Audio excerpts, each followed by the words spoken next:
बाहर अभी भी अंधेरा था। अजान की आवाज धीरे से गूंजी।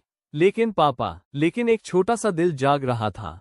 मुझे याद आया कि मेरे उस्ताद ने क्या कहा था, नमाज जन्नत की कुंजी है। तो मैंने खुद ही वुजू किया। मैंने फजर की नमाज अकेले पढ़ी। मुझे सुकून मिला। नमाज के बाद मैंने दुआ मांगी, या अल्लाह, मेरे परिवार को भी राह दिखाओ। उस दिन बाद में जुहर का समय आया, लेकिन दादा व्यस्त थे, अपने फोन पर स्क्रॉल कर रहे थे। नमाज फिर से भूल गए। मैंने मुस्कुराते हुए कहा, दादा, क्या आप मेरे साथ नमाज पढ़ेंगे? उन्होंने मेरी तरफ देखा, हैरानी से, लेकिन उनकी आंखों में कुछ बदल गया। मदरसे में हमारे उस्ताद ने हमें बताया, कयामत के दिन पहला सवाल नमाज के बारे में होगा। मैं अपने परिवार की मदद करना चाहता था, डांट फटकार से नहीं, बल्कि प्यार से।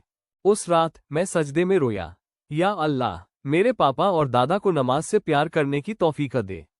हमें एक परिवार की तरह साथ मिलकर नमाज पढ़ने में मदद कर। अगले दिन पापा ने मुझे फिर नमाज पढ़ते देखा। इस बार वो आए, उन्होंने अपनी टोपी ली और मेरे साथ नमाज की चटाई पर बैठ गए। और फिर कुछ खूबसूरत हुआ। हमने साथ मिलकर प्रार्थना की, एक परिवार की तरह, बिल्कुल वैसे ही जैसे अल्लाह प्यार करता है।